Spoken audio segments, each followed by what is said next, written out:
Future-proof knowledge podcast, mind unlocked. With every episode we cast real talk, real tools, wisdom on the fly. Tune in, geek out, reach for the sky. FPK, future-proof knowledge podcast. Future-proof knowledge podcast, episode 9. We are live, and for all you people tuning in right now, it is just myself and Jashon. Now, we may get special guests jumping in, Jashon. We may not. It might just be me and you, but we'll have to see how the day goes. Anyway, we'll try our best to keep the ship afloat. How have you been this last week? I have been a busy bee working on content, getting FPK University to the quality platform that we aim to do. You have been a busy bee. Ladies and gentlemen, I can confirm Jashon has been a busy bee. The man has probably slept for 2 hours in the last 4 days. So, and he does it all for nothing. Like, everybody needs a Jashon in their lives, I think. Definitely. But today, Jashon, you hinted at it there. We are going to be delving into course content and how we can start to shape course content differently so that it is effective for those neurodiverse learners out there. And because you and I have been going through the process of building out content for FPK University, it's been, I don't know about you, but I found it a really interesting process to look at how we can just make things slightly different and tweak content ever so slightly so that it can be more effective for those learners, to try and take a bit of stress off their shoulders and let them recognize that they have the ability to learn. Like, has that been your experience as well? Oh yeah, absolutely. As I've been working on building courses and content, it's actually funny. I'm learning more about learning as I'm building these content. So yeah, it's been quite an experience, and I think the most important thing is in the delivery, understanding the delivery method and how it's going to be retained, and that's where the magic comes in, and it takes a little bit more thinking and a little bit more planning, so that you can get your message across clearly with some clear understanding for the learner who's going to be following your course. Yeah, and before our mics went live, you and I did have a conversation about some of the content we've created and how, when we put it up on the back end of our site, it was we both found it very intense and kind of overpowering. And that just sparked a conversation between us around how that could be seen for a neurodiverse learner and someone who maybe has already experienced that sense of overwhelm within the education system, or whether they're in school or homeschool or whatever it might be. That, I could imagine, would be almost like another shutdown for them when we're trying to build a neurodiverse friendly platform, and then they go on and all of a sudden it's like, oh, this is way too much for me. I'm not coming back to this, because that's certainly my experience of working with a lot of young people who are neurodiverse. They've had a buildup of so many different challenges when it comes to education, that every new thing that doesn't work the way they learn best is just another layer on top of a feeling of education isn't for me. Is that what you take from the conversation we had earlier on in relation to the building of these courses and having them maybe being a bit overbearing to a learner logging onto the platform? Oh, absolutely. I think you hit the nail on the head. It's kind of like just putting patchwork on things. If you've got a student or a user that's not grasping the delivery of the content, so you go and you make a change. The way things have typically been done, you just put a band-aid over it and you change this, add this little bit of content. Maybe that'll inspire the student to go further, but all you're doing is just doing patchwork over a broken system until you have just one big clunky system that has even further frustrated the user. So In our method that we're using, as I am the developer and I'm designing these courses and doing the walkthroughs and going through the flow of it, when I find myself getting frustrated, I know that that's going to make others frustrated. So rather than just making band-aids, speaking to other developers out there, or other content creators out there who are building courses, um, your best method is really just to stop what you're doing, look at what's making you frustrated or what's not aligning right, and strip it down to the bare bones and build it the right way. So long as you keep patching, you're going to keep causing frustrations for yourself as a developer and for the end user. So it's okay to identify those issues, stop what you're doing, strip it down, and reassess the build, and then come at it from a different perspective.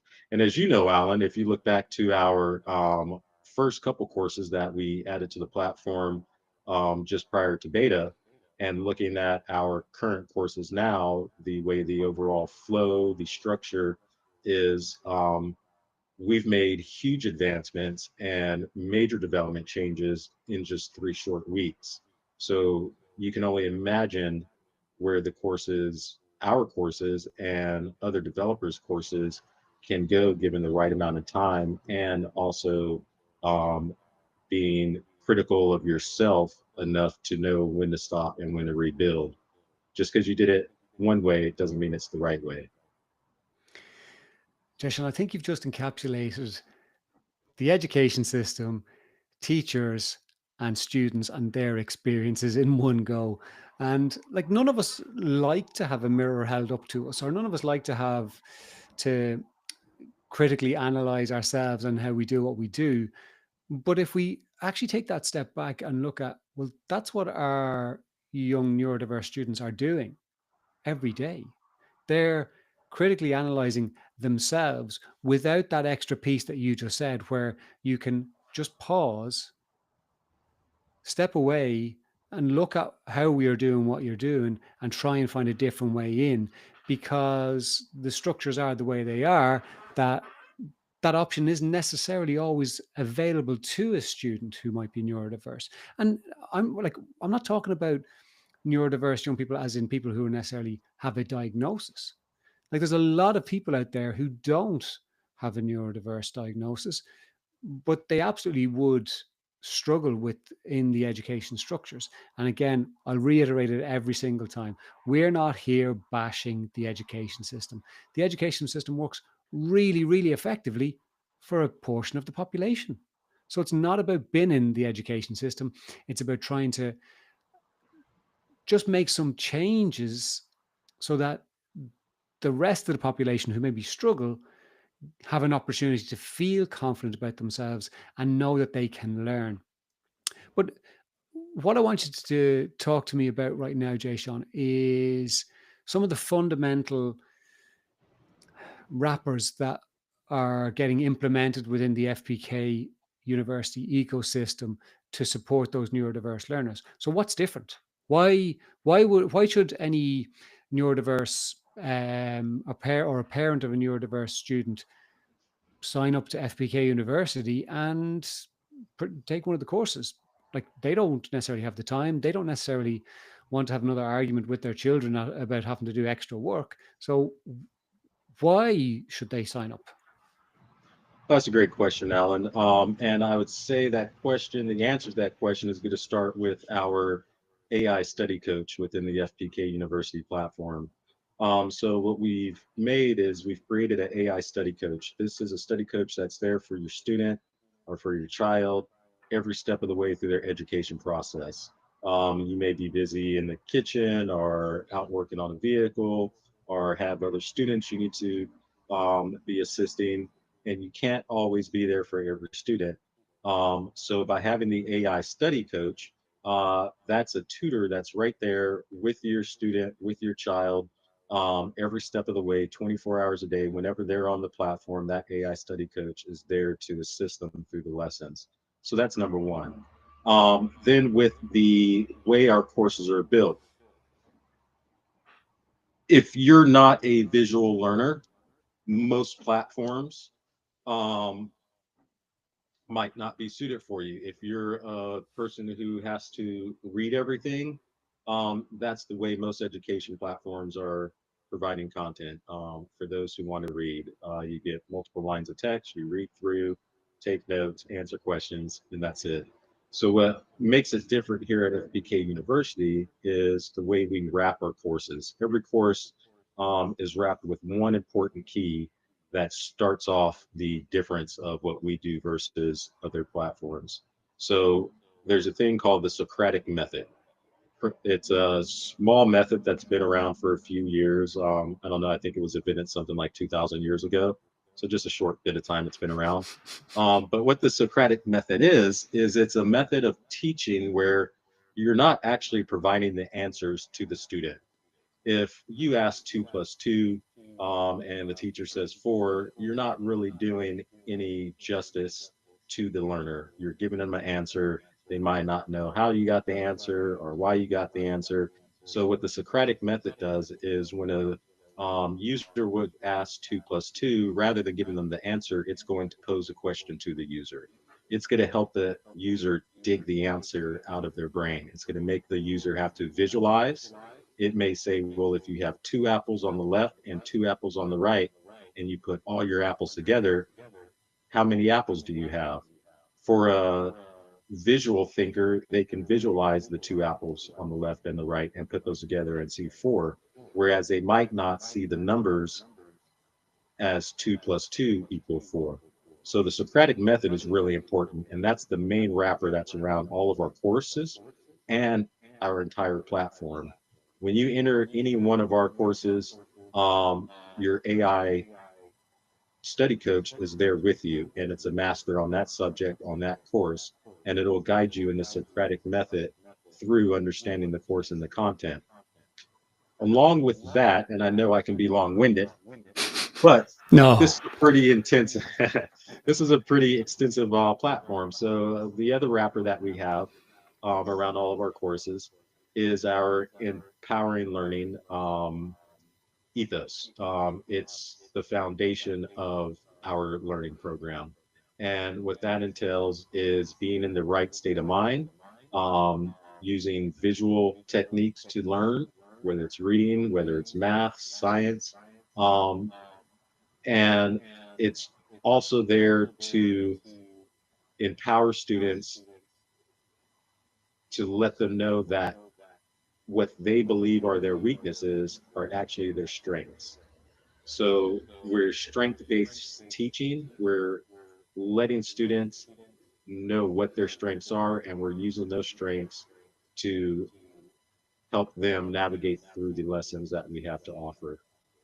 So that's a brief, long-winded outline of some of the wrappers we have around our courses, but I think they're very important. The Socratic method is a key feature along with the empowering learning foundation. Those two things together are what really set education apart and making learning attainable and easy for users to pick up and feel empowered to move forward. That sounds fantastic. And I'll give an example of, I don't think I have said it before, but I was working with what is he, 13? I think he's 13-year-old young fella a couple of weeks ago, or it could have been last week. my times are mushing together, but he is just gone into secondary school, and he has ADHD, and he probably has dyslexia that's undiagnosed, and maybe dyscalculia. And he struggles with his spelling, and he said he can't even do his multiplication or division. So I said, right, our only focus today is to sit down, and I'm going to show you the empowering learning process. And I'm going to show your mum the empowering learning process so she can practice it with you for 5 minutes a day for the next 4 weeks. And he was like, well, I'm not so bad with the spelling. And I said, yeah, that's okay, but would you like to get even better at spelling? And he was like, well, yeah, I would like to get a bit better at spelling. So we sat down and I took him through the process. So we were meeting for about 45 minutes or so. In that 45 minutes, this young fella spelled, I told him we were going to spell elephant by the end of the 45 minutes. He went, no, we won't. He went, you might, but I won't. And I went, you will. So that was our goal, elephant. And he was genuinely kind of going, actually, this won't happen. So we started off nice and small with 4-letter words, like 3-letter words, dog and cat. And he was like, Alan, I can spell those anyway. And I was like, I know you can, but we're practicing the technique. So I got him visualizing the words, and not even 10 minutes in, I'd say 7 minutes in, he spelled elephant forwards and in reverse on the first go. And he was laughing away to himself going, oh my God, I can't believe I just did that. And then I gave him psychology, and he spelled psychology forwards and in reverse on the first go. And he kind of went, okay, this is really weird. And will we get your mum in for her to have a look? And he was like, hell yeah. And as I stood up to go get his mum, he was like, this is brilliant. Like, I'm spelling these words. And I just got, like, the hair stood up in the back of my neck. His mum came in and we showed her all the words he spelled. And she was like, I've sat down with my son doing spellings. I'm a little bit skeptical. So we showed her. And he ended up spelling, psychology wasn't the biggest one. What was the biggest one? Was it communication or something like that? Could have been communication, forwards and in reverse on the first go. His mom nearly fell off the chair. She was like, this is unbelievable. Then I took that technique with him. We pulled in the number triangles, and he was doing his multiplication and division tables within 5 minutes. And like literally as I was leaving, he was bouncing around the place in a good way, not in a hyper way. Because the other thing about him is he struggles to pay attention. He struggles to sit down.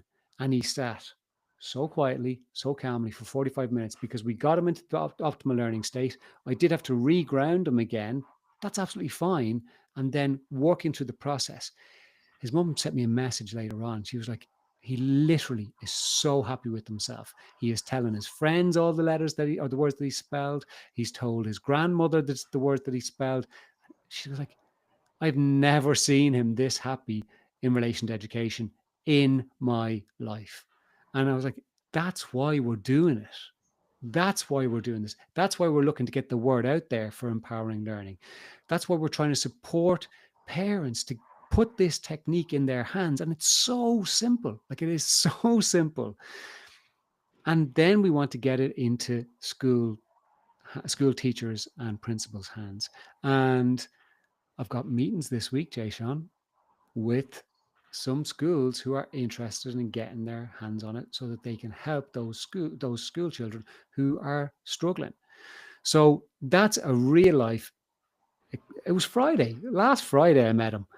So within the last 4 days, another young person who's participated in working on the Empowering Learning program is spelling and doing numbers that he beforehand, he just went, I couldn't do. Like, there is nothing better than seeing a child or a teenager turn around their belief system and go, that's easy. Like, that's so powerful. And we hope anybody who participates or goes onto our site will have that same experience. And we're always there as support anyway if it doesn't work out. But like, talk to me, Jashon, just a little bit about if you had the chance to be educated, what way would you have learned best, do you think? For myself personally, I believe I would have learned best out of the classroom. What I mean by out of the classroom, just out of the four walls, being given the same courses, the same lessons, would all have been just fine. But just being in the classroom for me was the distraction. It was I don't know, I guess this will spark another conversation, but your learning environment. It's very important to have a learning environment that's conducive to you, that helps you focus, and that will help you as an individual be more intuitive in what you're doing. And for me, um, being confined within the classroom walls with the plain drab paint on the walls and a very institutional feeling. I just didn't feel comfortable. It wasn't a place that I was able to focus on my studies. All I can do is focus on my environment. So having the proper learning environment would have been the game changer for me in my education years. But I mean, Alan, when you tell these stories, it kind of sounds like you're a wizard and you're doing magic. What is it exactly you're doing with these students to make them grasp this? How is that empowering learning technique so effective to where these students are running away with all these new words and um, concepts in their head that they're excited to share with their friends? I mean, are you a magician? Yes. Yes, I am. I am Harry Potter in real life. Um, no, I'm not. Because what we're doing is, and what the empowering learning way of operating is using a skill that they already have. So for these young people, it's like putting one foot in front of the other. It's like scratching their head. It's like picking their nose. It's just something that they do and can do so easily. But the problem is that when they go into school, how they learn best is not how they're being taught best. So lots of neurodiverse young people would be very visual. In fact, Jashon, 98% of 4-year-olds classify as creative geniuses. And the majority of kids are visual. Like they pick up visual cues more from when they're born than anything else. So that's the quickest thing. So what we do is we tap into that visual field that they have. So I say to you, picture a big red apple.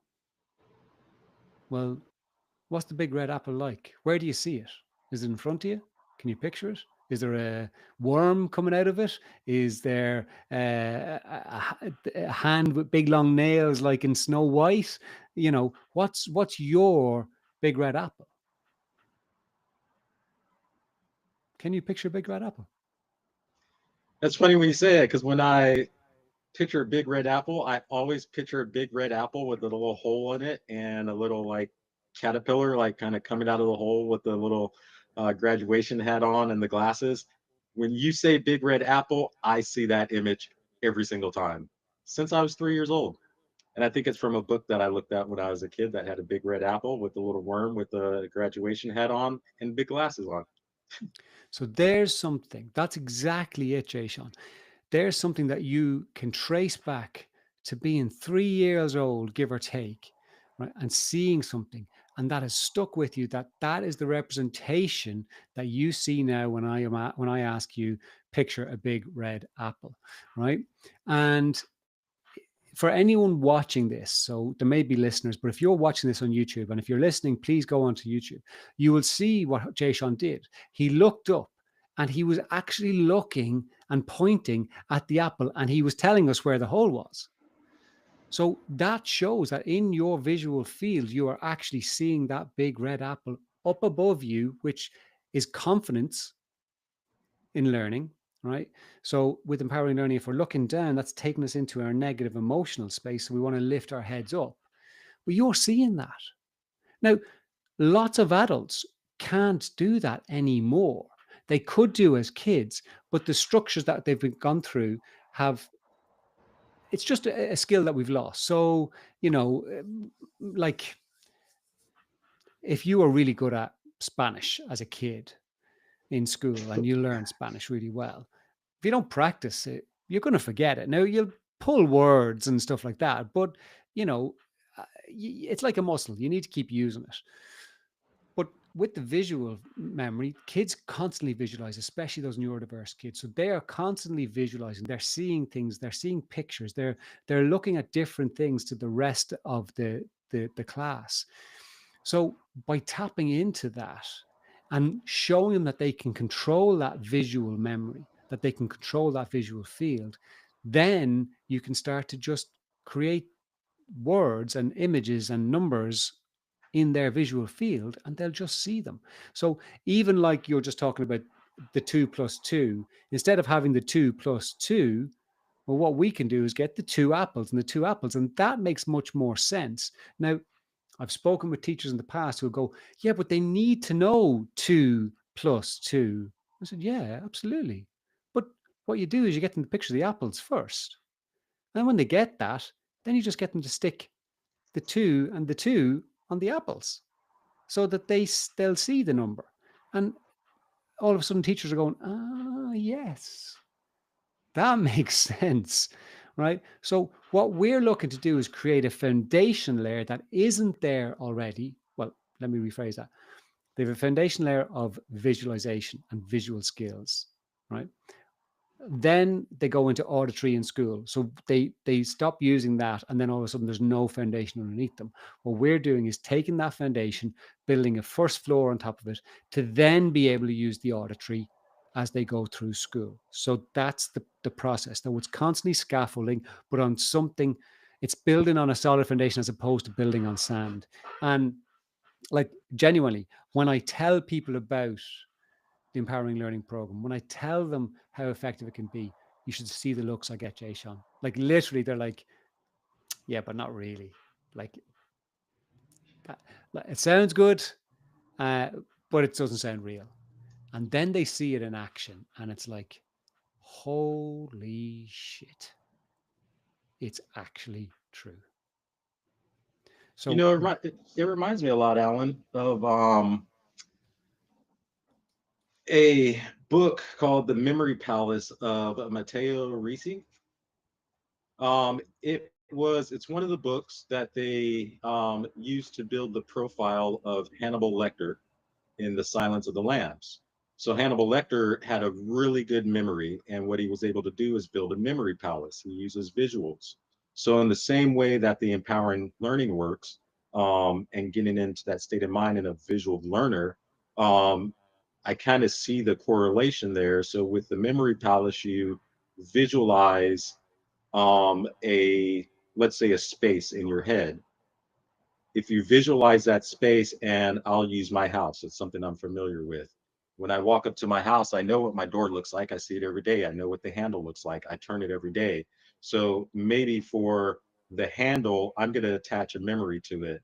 For the handle, that's going to remind me that every time I touch that handle, I know I left my car keys in the side table, um, next to the door when I open the door. So if I'm looking for my keys and I can't find my keys, I can think, okay, let me go into my memory palace. I'm walking up to my door of my house. I'm at the door. I see the handle. Handle means keys, side table, by the door. So I really like the way you use that visual representation. And when you speak of it, it reminded me of that book. Um, how can um, students take that practice across other subjects? Can that visual can that visualization be used for any subject, any topic, or is it limited to apples and oranges? no, it can be used for anything. Now, what people where people might struggle. So, like if you're doing geography, you can visualize a map, you can visualize a mountain, you can visualize a tree, you can visualize whatever, right? And even with history, you could create a picture in your head of cavemen and cave women. You can put a picture in your head of Egyptian times or Roman times. So you'll get things that will trigger, and there'll be visuals, right? But the question comes sometimes for, yeah, but Alan, what about things that you can't visualize. Like, you can't visualize wind, you can't visualize turbulence, you can't picture smells, that kind of thing.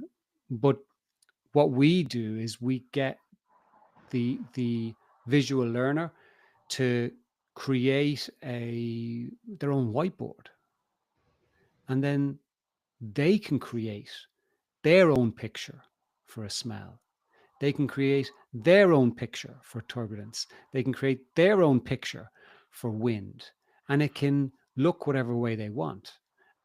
So they can access that visualization, and they're using their inbuilt creative mind, because so many innovations come from neurodiverse learners because of that creativity. Because, you and I might be what some people would describe as neurotypical, and like we've said numbers of times, we're not using neurotypical, we're not using neurodivergent anymore. We just talk about neurodiverse because we're all the bloody same on a trajectory, and one isn't better than the other, right? But say we would be described as neurotypical, so we're probably going to follow the party line of how things should operate. So 1 + 1 has to equal 2. But for the neurodiverse thinker, 1 + 1 might equal 1/4 and 2/5 and 7/3, and they create all these different options that you and I would never think about. And that's where innovation, that's where invention comes from. And that's that power that we need to make those changes in the world. Like, empowering learning was created by a woman who unfortunately isn't with us today, Olive Hickmott, who just saw it and created it. Like, and for how many millennia, nobody had created it before. And yet this wonderful young lady was able to do that. That's what we need in this world if we're going to make a sustainable, caring, kind, compassionate world where we do actually take the UN Convention of Rights, and we do take the rights of the child, and we do take the rights of the parent, and we do take the rights of individuals, and all those rights that we talk about, and actually make them a reality. We need those inventive people. We need those people who are going to go, do you know what? What I'm here for is for something bigger than just myself and my own self-interest of financial gain, which that's the society we live in. But for those people who go, no, there's something more. I can actually do more that can have a bigger impact. That's the type of person that we're kind of talking to. And so many people stop using that creativity because the systems just don't support them to have the confidence to be able to try and fail and try again. So hopefully what we'll start to see now, as the world and the opportunities that are available to us, to change how people consume information and knowledge, that might encourage more creativity, and hopefully what will come out of that is good. Hopefully. Where do you see, say, so the courses that we are building right now for FPK University, where are they going to go? So talk to me about FPK University courses in 5 years' time. What will they look like? In 5 years time, courses at FPK University are going to be a mix of technology. The overall goal is for students to be able to sit down and feel like they're sitting with Jarvis. They will be their own personal Iron Man. Users should be empowered to use their neurodiversity, use their superpowers, get onto our platform, and be untethered and be able to accomplish anything. So when they enter, let's say, our introduction to modern economics course, they'll be able to interact with the course as if it's an instructor. They'll be able to interact with their study coach that will guide them each step of the way. The course should be an extension to their everyday lives. You shouldn't have to go onto our platform just to learn about a course topic or course subject. You will have reasons to go onto our platform just to get through your everyday life. Um, if you're learning something like economics, yeah, you can take a course, you can complete it, have your completion, your certificate, you're done. But does the education really stop there? When you're out in the real world after you've completed your course, economics is still around.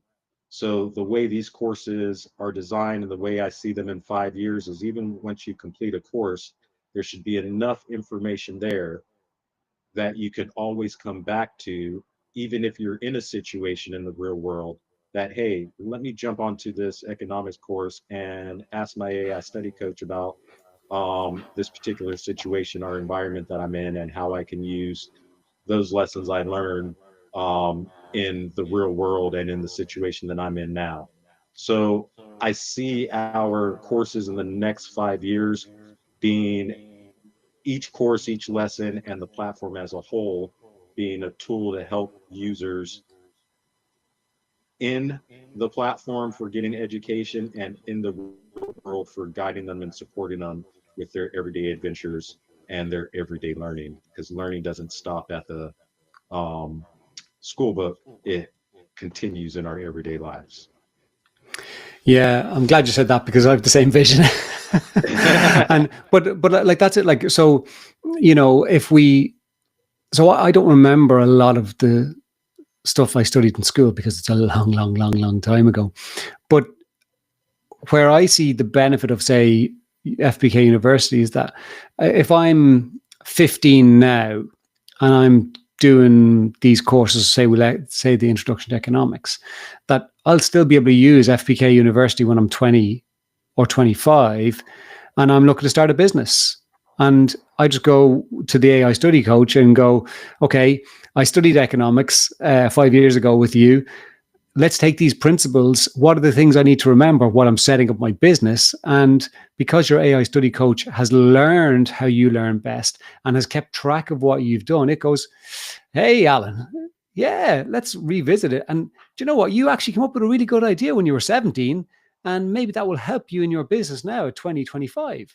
And all of a sudden I'm going, fantastic. So it is helping me remember the things that maybe I'd forget if I just left school. And I think that's going to be the power of it. That, hopefully in 40 years' time, Jashon, there will be people who are retiring early and they're still got their AI study coach on FPK University, and they're just chatting with them about the things that they've learned back when they were 15. I think that's fantastic. Alan, so you mentioned earlier on in the podcast here that 4-year-olds are, what was that stat you quoted out there? So NASA, back in the 60s, were looking for creative geniuses. And they got George Land, and I can't remember, Oliver members anyway. And I think I mentioned this the last time, or maybe one of the other podcasts, where George Land gave the study to 4-year-olds, and 98% of 4-year-olds would classify as creative geniuses, like actually classify as creative geniuses. And only 2% of adults carry that into adulthood, and they place the responsibility of that at the foot of the education system for crushing that creativity. What triggered that for you? Dropped my microphone. That was a damn good catch. If you guys could have saw that, you'd have been impressed. The reflexes of a jaguar.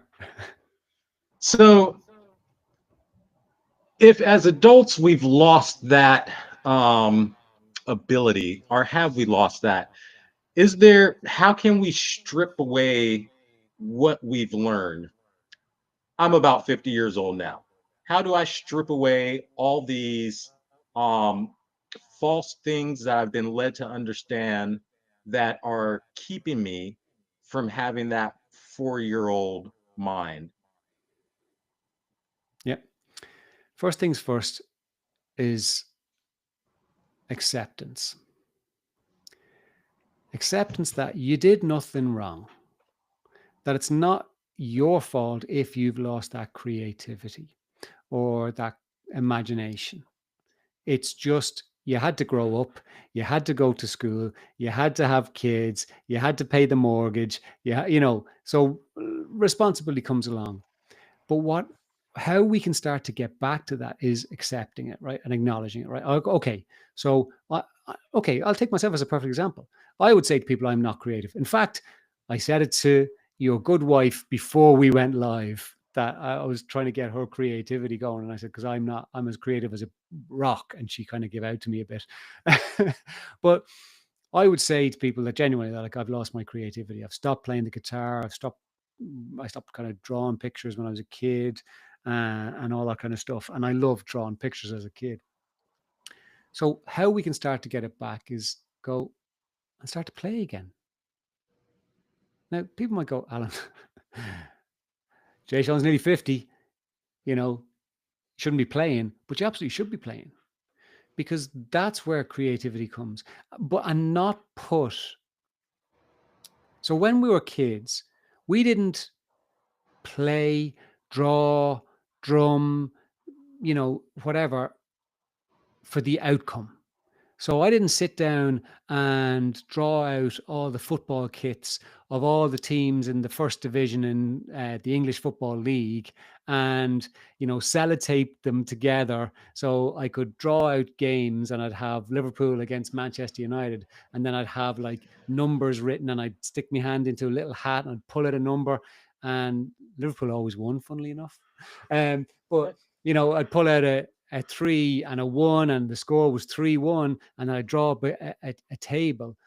I didn't do that for the end result of having created something where Liverpool won this imaginary league.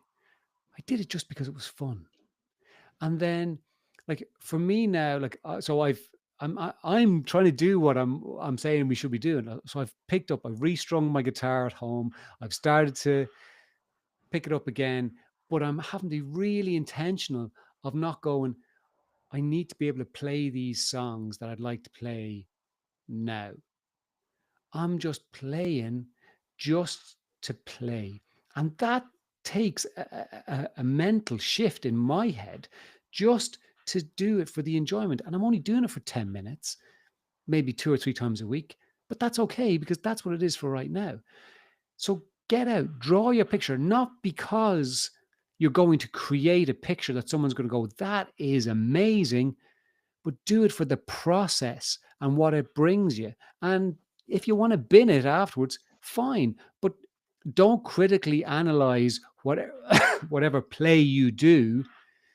Like, at the end of the day, when I used to play five-a-side soccer, I didn't get to the end of the hours football and go, that was a waste of my time because we lost 3 of the 7 matches.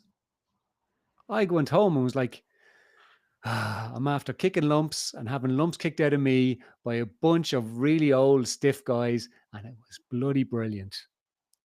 So get back into that play and then start to explore your imagination. Like I said, big red apple to you. You looked and you saw that big red apple from when you were 3 years of age. So do that. Start to picture your imagination. Start to play around with that. Go on to FPK University. Even just do the optimal learning state, because there's techniques to help you calm your nervous system if you're feeling stressed in any way, whether it's at work or at school or anything. And I had a meeting today with the amazing David Scullion, who's a yoga meditation instructor. And we're talking about getting his yoga meditation stuff onto our site as well. So that's going to be on there. Play. Don't do things for the end result. Just play. Just do it for the process of it. That's the first thing I would say for people to do. And that helps us just have some fun. But don't put any weight in the outcome of it. That's excellent, Alan. I've got one for you. So Go on. I'm holding up 2 objects here. Okay. What am I holding? What do you see, Alan? They look like pencils to me. but they could be Ah, just sticks. that's interesting because what I see is I see a superhero action figure in this one, and I see the villain in this one. And to the listeners, what I'm holding up is two sticks, two different sizes. My visualization is a superhero that can fly through the air, and it could come down and it can beat up the villain, and they can have a fight. And these are the type of things I did at 3 and 4 years old, not seeing these simple brown sticks as anything other than the superheroes that I had in my imagination. Now, as a 50-year-old man, I look at these sticks, and in most cases, I see sticks. But it's fascinating that when I put my mind to it, I can still look at these two sticks and I have a superhero and a villain. I could tell you my superhero has black pants on and he has a cape with a purple symbol on the back. But what you see is a brown stick. So that's how important the imagination is. That's what we need to get back as adults. We need to get back to that feeling of being able to look at something and not just seeing it for what it is, see it for what it can be. Um, Referencing another book I read years ago, The Way of the Peaceful Warrior. One of the parts in it, the guru of the story is working with a gentleman, and he says, "You see this water? Follow me." And the guru walks out across, and he's standing on the water. And the person take the instructions like, "Wow, how did you do that? I'm not gonna do that. I don't want to get wet." And it's because the person taking the lesson is so closed-minded and has been taught all these things that the world teaches us to be facts, that he just believes that everything he's been taught is a fact. Where the guru's telling him, no, strip down all the facts you've been taught. You only sink in the water when you walk on the water because you believe that. If you believe in your heart that you've stripped away everything that physics and society has said is a hard no, and you believe in it, you can join me out here standing on top of this water and not get a drop of water on yourself. Now, is that possible? I've been trying for a decade and I keep getting wet, but I'm going to keep trying because we have to challenge ourselves to get outside of our own minds and see if we can break the things that we have been ingrained with and the things we have been taught and look for new realities in what we've already been taught. One day, I expect to not get wet when I walk out on that pond. I expect that. Until then, I'll keep a towel in the trunk of my car. Good thinking. But like you bring up such a an important, oh, I nearly used the word existential conversation there. And whenever I hear the word existential, I just hear, oh, you Oh tosser. shit. But Just yeah, absolutely. But there's there's a great person now. I don't know if he was a great person necessarily, but a British writer called Alan Watts. He was born in 1915, but he has got tons of stories and essays. If you go on to YouTube or whatever, I'm sure you'll get loads of them. I'll link his Wikipedia page in the I chat actually below. listen to them some nights as I'm going to bed Do you? as like a sleep meditation type deal, just to listen to some of his teachings. There's probably got 100 videos on there, chopped up in different He ways. he is like, what I love about him is that he's so well studied in all the arts of religion and all that kind of stuff. And but what what he does is he makes he makes me, that's all I can talk about, my experience of listening to Alan Watts. He makes me question the things that I think are reality, and not in a bad way, but in a very curious way. So I think I said on the last episode or previous episode that I love reading books on, like, that would be used in universities and stuff like that to teach people. But if you were to ask me to go and study it as part of a course and read it, I just wouldn't. I just love reading it for my own, just my own interest at my own pace. So as soon as somebody puts those restrictions, those parameters on me, it's like, nope, don't want it, not interested, whatever. But with Alan Watts, when I listen to his talks and essays, it gets me thinking about the belief systems that I've taken on and the truths that I believe about the world are just a consequence of where I was born, who I was born to, the education system I went through, the friends that I had, the people that I've met. And as I've grown and gotten older and explored more and more things outside of those realities, I've started to see life differently. I've started to explore things in a different way. And this isn't saying, aren't I the great fella for doing it? But by listening to Alan Watts, it got me challenging myself. And that could be part of someone's process. So if listeners, if you do nothing else, go and listen to Alan Watts. Now, I remember reading about him, and apparently he drank himself to death.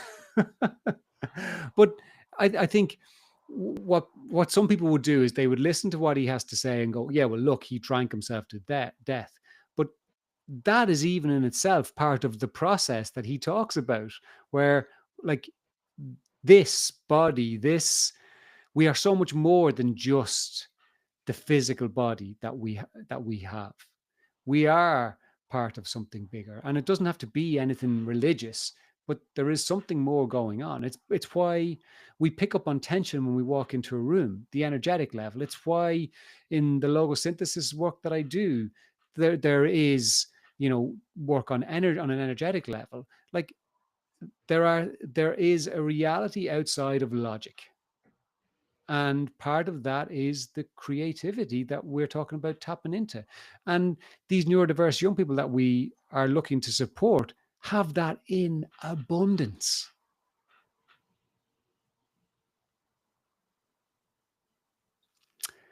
Jashon, I can't believe we've been talking for like 55 minutes.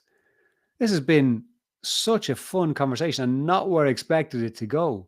Have you any, I suppose, closing thoughts? There's a few bits we were going to get to that we haven't got to, so we'll come back to them at a different time. Have you any closing thoughts or comments or anything you want to share with the listeners before we wrap up for today? I would say just recapping on what we talked about. I think some of the key factors, or one of the most important things we've discussed, is using your imagination, not taking yourself so serious, and getting back to that youthful mindset. Forget about the barriers you've thought you've had and the limitations you've thought you've had, and be willing to start using your imagination again. Uh, Take 5 minutes a day and go pick up a random object and see what you can turn that random object into in your mind, and see how much fun you can have with that random object. Whether it's a piece of paper on the floor, a building block, whatever you may have, just grab something, use your imagination, and drop in the comments what you found and what you imagined and what you were able to come up with. And I think that'd be a great lesson to take you through the week. And other thing is, if you have some time throughout this week, take a little bit of time and look up the Socratic method. When you're working with your students in class, or you're working with your child at home, try to implement the principles of the Socratic method as you're teaching your child or teaching your students. And the more you practice teaching that way to your students and your children, the easier it'll be for you to deliver it that way. And you'll find yourself, rather than always giving the answers, you'll find yourself being able to guide your child or your student to find the answers themselves. So I know we're a lot about AI, and we're always looking for what AI can do for education. And right now, AI is giving a lot of answers to people in education. It's giving us answers, answers on how to build things, answers to um, study questions. But maybe the best thing that AI can do for education is give us better questions. And that's what the Socratic method, I believe, is for. And that's what the FPK University platform will always be focused on, is helping you understand yourself and helping you find the problem through your own imagination. That's pretty powerful. I think if people even just do that, and you don't need to tell anybody that you're going to play, you don't even let anybody know, just do it. Now, if you've got kids, imagine how much fun if they walk into the kitchen and you're like, kids, come here. Look at this massive alligator that happens to be a tissue. And they'll look at you like you've got 6 heads and go, okay, mom or dad has lost it. But then start to like have some fun and go, oh my God, we're walking on the water. Kids, straight away, trust me, they'll get into it. They will just go with it. And just imagine how much fun that would be. So we don't need to be embarrassed by it. We don't need to question it. Just go and have some fun. And for me, please do go check out Alan Watts, and please do go check out FPK University. We're trying to build something that really is going to make a difference to those young people and not so young people out there, to try and help them recognize the skills and strengths that they have and show them that they have so much more to contribute and that they can learn against what they may feel that this system has taught them already. And on that note, Jashon, thank you so much for that contribution today. It's been fantastic. And we will be back next week with another Future Proof Knowledge podcast. Until then, look after yourselves.